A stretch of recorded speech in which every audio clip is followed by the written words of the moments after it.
Hello, and welcome to the University of Suffolk Business Engagement Podcast. I'm Gemma Matten, Business Engagement Manager here at the University of Suffolk. Today we're discussing an exciting new apprenticeship that is helping to develop the next generation of environmental health practitioners who play a vital role in protecting public health, supporting communities and ensuring businesses operate safely and responsibly. I'm delighted to be joined by Edward King, our course lead for the Environmental Health Practitioner Level 6 Degree Apprenticeship. Edward has over 20 years of experience across a wide range of environmental health specialisms, from food safety and housing standards to licensing, public protection and major events management. Edward, thank you for joining me today. Hi, Gemma. Not a problem at all. So, for those who may not be familiar with the profession, what exactly is environmental health? So I think we're a very misunderstood profession. So most people would say you work in the environment, you keep the environment clean, safe. That's not our role. So we're a branch of public health and we're interested in how human health is impacted by the environment, whether that be the natural environment or the built environment. So we are public health practitioners and professionals. It could be how housing affects your health, the food you eat, the water you drink, the air you breathe, the workplaces you work in, where you go and socialise, and how all of that impacts your health. You will find us doing our work on the coalface of public health. You've worked in a huge variety of environmental health roles throughout your career. So what initially attracted you to the profession and what's kept you passionate about it for over 20 years? So I was one of the rare ones, and I entered the profession straight away from sixth form. Mm-hmm. So I did my degree. So I, in secondary school, I didn't want to study for work experience. I had a family member that works environmental health, and they said, come and spend time with the environmental health department. I did that. I really enjoyed it. It factored in the subjects I chose to do at A-level. And then I did a degree, and then I came straight out and I joined the workforce from day one of my degree because I got a technical officer job. Quite rare as a profession, you find people coming in from other professions, like people in hospitality that have had an EHO visit and do a food inspection and thought, do you know what, I might pivot my career and do that instead. But there are a few of us that came straight out of school, and I've really enjoyed my 20 years in the profession so far. And I'm so enthusiastic about it because no 2 days are the same. Obviously, many people associate environmental health with food inspections. Yeah. But the profession is obviously much broader than that. So could you share some examples of the different areas environmental health practitioners actually work in? Yeah, of course. So when I started, a lot of people, family and friends used to be like, oh, you rat catchers, or you deal with rubbish, or you check my kitchen's clean. And yeah, we do all of that, granted, but there's so much more to the profession. So environmental health, really, we can split it into 5 different areas. Occupational health and safety. So health and safety in your workplace. It could be food safety and quality and contamination. That could be food manufacturers. It could be primary producers. It could be cafes, restaurants. Housing and health, very big at the moment with the Renters' Rights Act coming in. So how housing impacts our health. Obviously at the moment there's a lot of talk on damp and mold in particular. Environmental protection, that could be water qualities, drinking water. It could be contaminated land where they're going to build a new housing estate. It could be noise, a very big one. The impact of noise on health is massive, or broader public health, whether that be protection or promotion. So promoting public health or dealing with outbreaks of infectious disease or infectious disease investigation. So very, very broad subjects. There's more to it than a clean kitchen. As you say, there's a huge array of different industries that it actually fits with. So the Environmental Health Practitioner Degree Apprenticeship is now underway here at the University of Suffolk. So can you tell us a bit about the programme and what apprentices can expect from their learning journey? Yeah, it's a really good program. It's a 4-year integrated degree apprenticeship. So you get the best of both worlds. You get your degree at the end of it, but you also get your apprenticeship. So it's academic, it's vocational. It's 4 years, which is a requirement of the Chartered Institute of Environmental Health, which is our professional body. And you start off with your kind of foundation skills, and that could be governance of how local authorities work, because a lot of us work in local authority. It could be regulatory skills like court skills, investigatory skills, prosecution skills, basic kind of data, science, maths.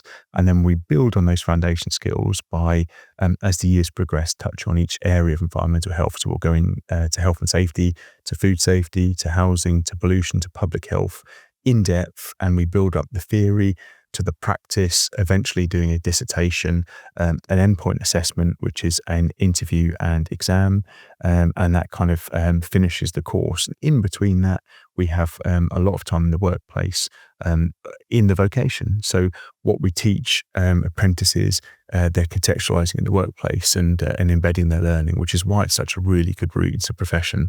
So who is the apprenticeship designed for, and what type of employers are enrolling staff onto the programme? Yeah, so environmental health, is a really broad profession. So you could work in the private practice, you could work in the public sector. At the moment, we're very much rooted in the public sector, in local government in the east of England, trying to bolster a profession where numbers are dwindling.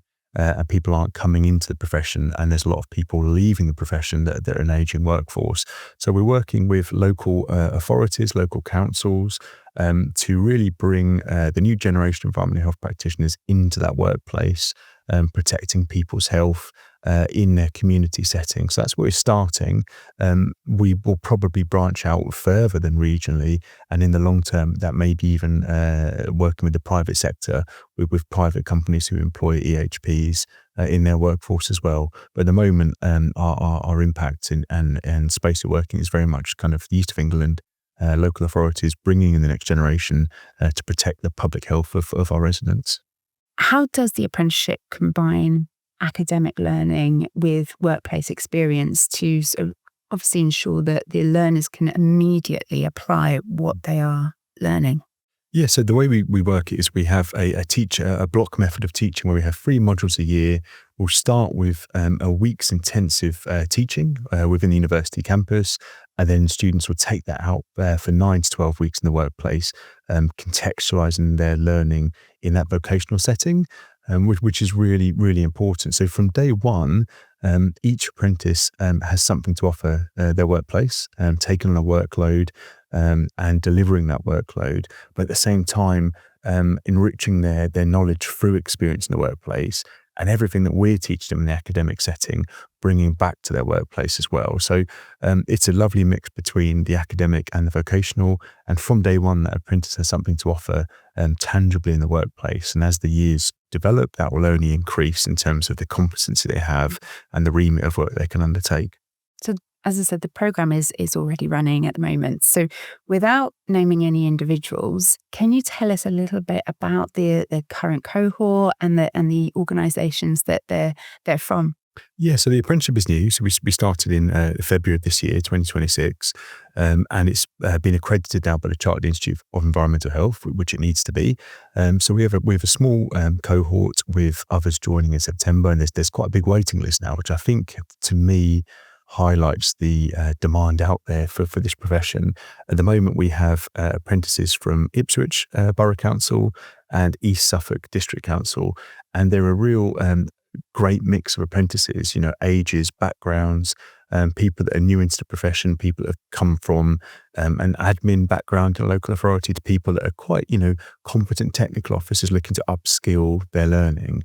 And again, it makes the teaching richer, because people are bringing their work-based knowledge into the classroom as well, which kind of helps with professional discussion. So a really good mix of students, different backgrounds, different stages of their career, all with something to bring, all already contributing to their workforce in the workplace, which is the beauty of the apprenticeship.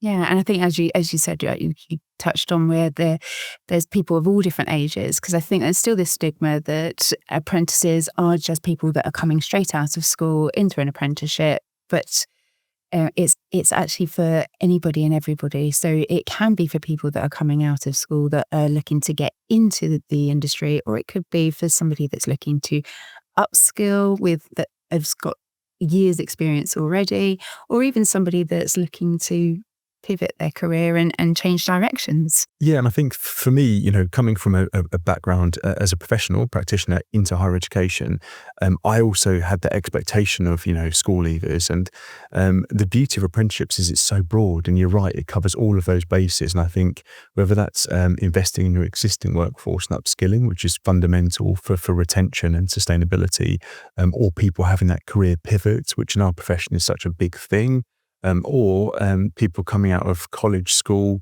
wanting a rewarding career. And I think as the world evolves and we're more technological, and advances in technology with AI, people operating businesses from social media, not bricks and mortar, this young, fresh cohort of people as well has so much to contribute to the existing workforce. So I think for me, the beauty of apprenticeships is that we've got such a broad background of people, which is only going to benefit the profession in the future and makes the teaching even more broadening with everyone's different experiences that they bring to it. So how have you seen any examples of where learners have been able to take the knowledge from the classroom and apply it already directly into their workplace? Yeah, absolutely. So the last module we undertook was called regulatory compliance, and the name doesn't do it justice because it really was about investigatory skills, courtroom skills, so giving evidence in court, and a very vocational module, very practical module. We went to the Magistrates Court in Ipswich. We utilised the university's mock court on the 6th floor, which is a fantastic, completely purpose-built court facility.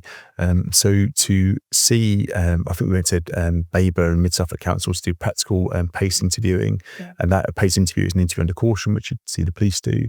So all these vocational skills we're able to academically embed, practice, and then to see these being taken back into the workplace, whether that's confidence or picking up their own workload or sitting in on colleagues, formal actions. Already I'm seeing the skills being taken back into that workplace setting, which is really good to see, because that's what the apprenticeship's about. It's about being vocationally ready to practice. Absolutely. As I say, it's learning while you're working and being able to then adapt that and then put that into their career. At the moment, it's vital. So what feedback have you received so far from apprentices about the value that they have received from the programme? Yeah, I think the feedback's been really strong, and I think what stood out to me is the enjoyment of that intense week of learning on campus. There's 3 blocks a year, which start each module, 3 intensive teaching weeks a year, and we try and pack in as much as possible. It's meant to be an intensive, immersive week, and to see the positive feedback from that has been fantastic. And the things I've taken away is the diversity of the teaching. It's not just 9 to 5 lecturing being taught at. It's working in small groups, it's seminars, it's practical activities, it's guest speakers coming in, it's field trips. And I guess we're all kind of practical vocational people as practitioners. So seeing that the positivity of that way of teaching and learning come out has reinforced to me why the apprenticeship is such a good route. It's definitely gone down well. Yeah. So from a employer's perspective, how quickly can organisations start to see a return on their investment? So when employees are developing these new skills and knowledge? Yeah, I think coming from the coalface from local government, there is a skills shortage. There's pressure in terms of increasing workload. There's not enough people to do what is just a growing demand of jobs. In my opinion, from day one, there is positivity from having an apprentice in the workplace. Granted, they're not a completely qualified, competent officer, but we have apprentices in the moment in their workplace undertaking work. So for instance, we've got one apprentice that leads on all food sampling, all hygiene work in tattooists and premises like that, shellfish sampling. So as well as learning, they're out contributing to the workforce and the demand of work. And for me, from day one, an apprentice has something to offer and give. And as the course grows, that the competency grows, and the ability to step into more space within their employment just grows as well. So I really do think it's a win-win from day one. So one of the benefits of studying from the University of Suffolk is access to the excellent facilities and resources. So can you tell us a little bit about those facilities that are there to support the apprentices? Yeah, I've been joining the university, I've been so impressed by the facilities available. And when I joined, I had this idea of lecturing, it's just teaching, it's just a classroom. And the university has so much more to offer. We touched on the purpose-built magistrates court that we have within our campus. We've got kind of cutting edge, brand new laboratories, which the students are going to be using on the next module as well, to spend time in the lab environment. As well as that, we've got these incredible academic specialisms that our apprenticeship touches on every aspect of the university in every different school. And example is we have experts in air quality, we have experts in food and nutrition and safety and regulation.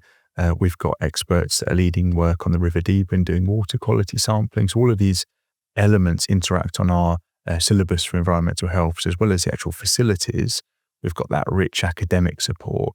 And within the university, there's so much support for the apprentices themselves. Between the employer, the apprentice and the university, there's such a wealth of support and mentoring. And from my side, academically, it's the small groups, it's the cohort support.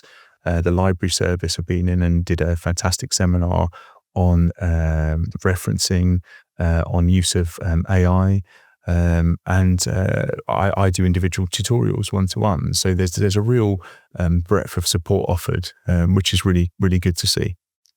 It's just say it's and it's not a one size fits all, because each apprentice will need different help and support, and as you say, like with having those facilities, like the purpose-built courtroom, it just means that the apprentice is able to be more comfortable when they are in that actual situation within their workplace, that they've already been there, they've already done it. And so it means that they're able to be a little bit more comfortable with being able to do it in real life. Yeah, and that's what it's all about. We want to create apprentices that are workplace ready, which is why our ethos is so vocational. So a good example is the last module. Most of the apprentices never been in court at all.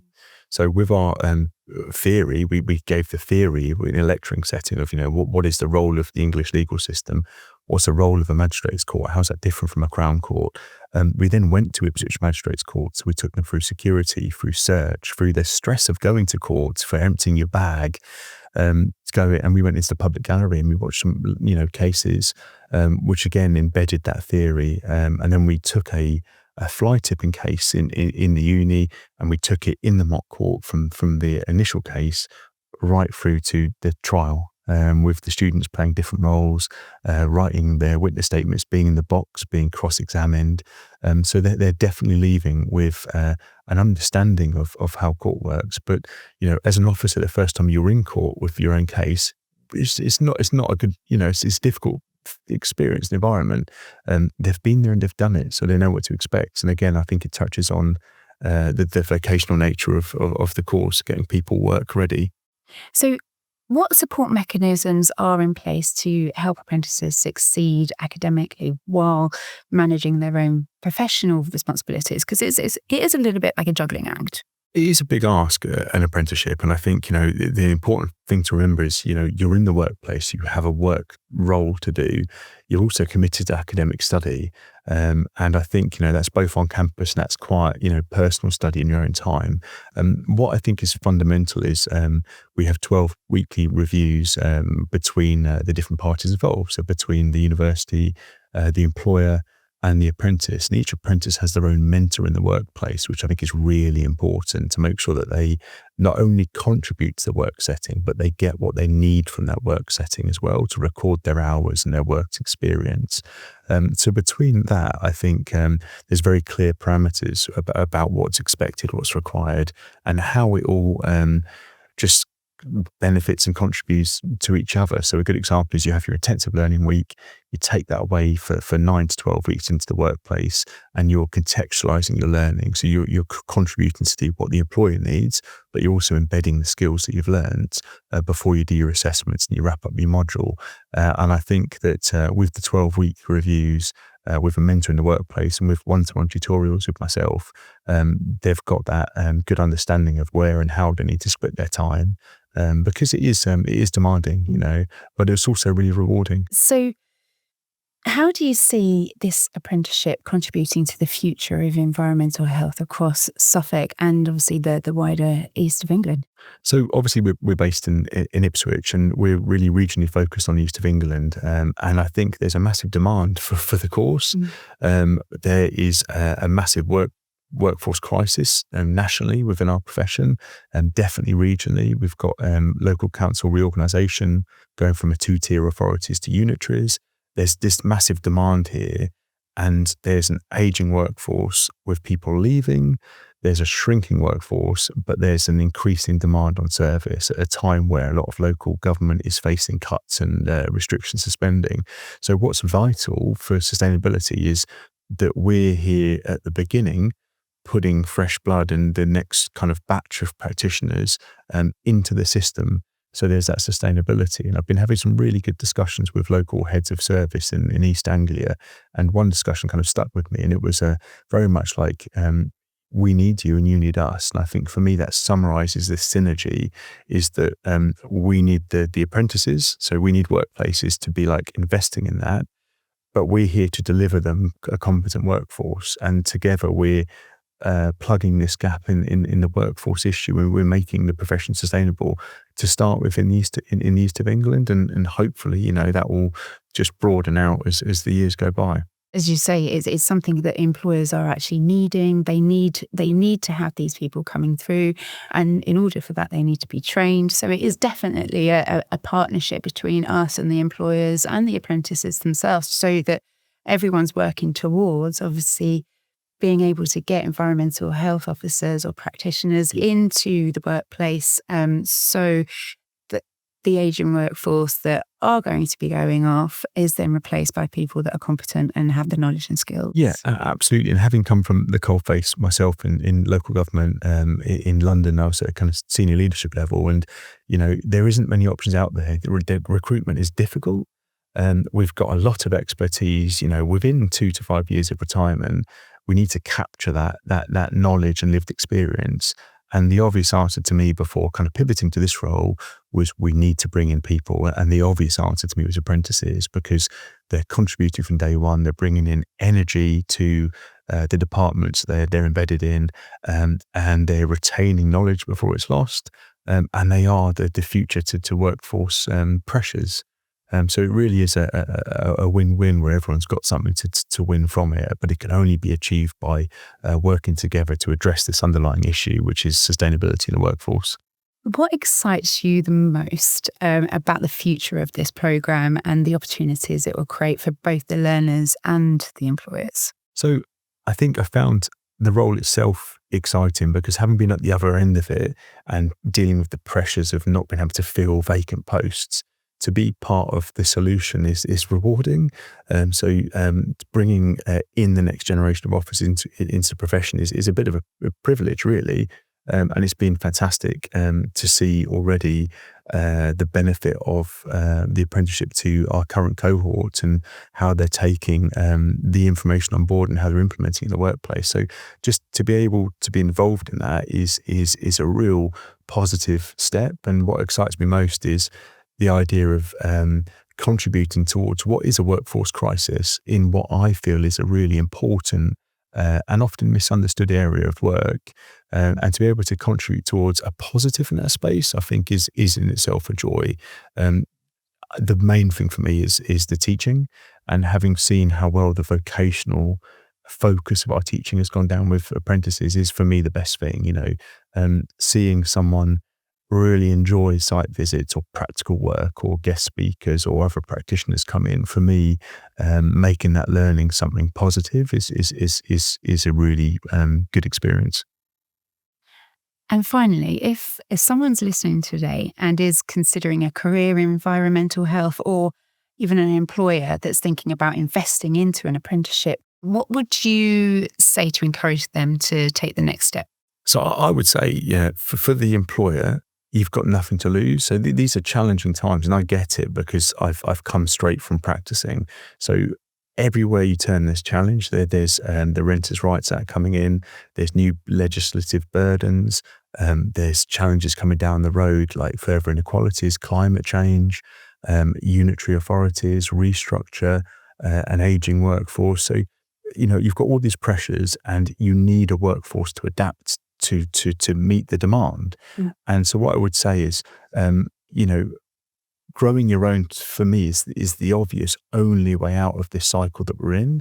And it might not be an instant return, but it is a return from day one. An apprentice can be a really valid part of a workforce. They can bring an energy to a workforce. They can contribute to a workforce. And within 4 years, you've got someone who's qualified, competent, and registered on their pathway to being an environmental health practitioner.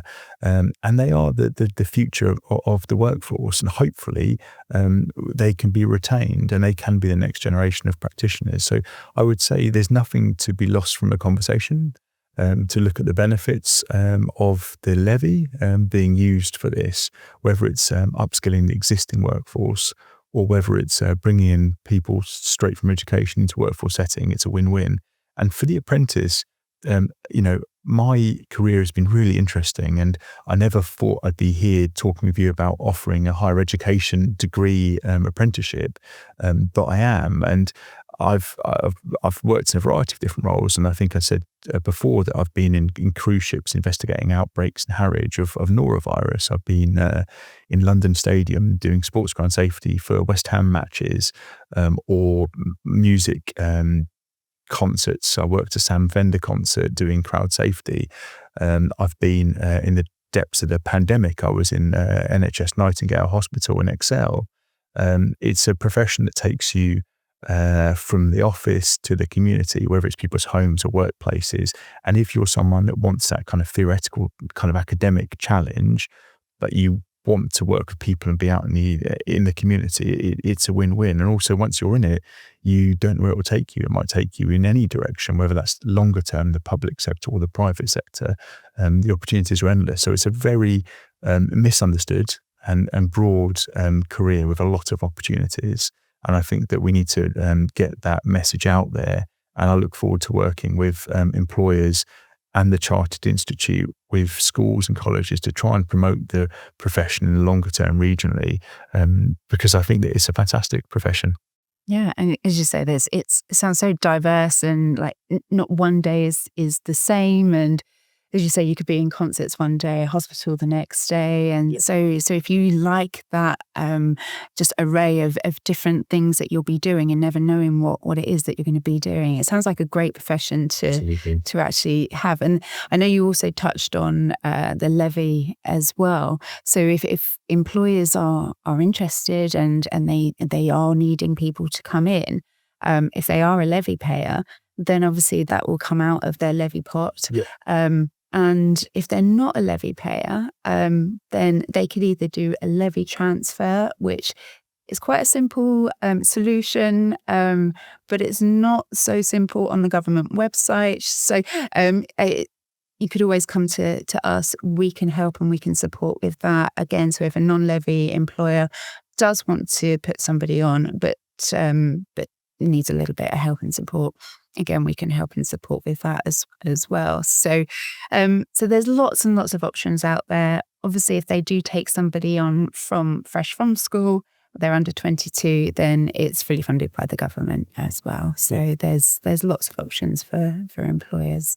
So thank you so much for joining me today and sharing your insights into environmental health and the Environmental Health Practitioner Level 6 Degree Apprenticeship. So it's obviously clear from this programme that it offers a fantastic opportunity for individuals to build a rewarding career while helping employers develop the skilled workforce they need for the future. So with a combination of academic learning, workplace experience, and strong university support, apprentices are gaining the knowledge and the confidence to make real impact in their organisations and communities. So again, thank you so much for joining me. Not a problem at all. Thank you for having me.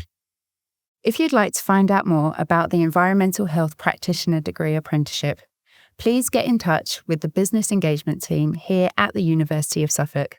You can visit us at our website, www.uos.ac.uk. Thank you for listening, and we'll see you next time on the University of Suffolk Business Engagement Podcast.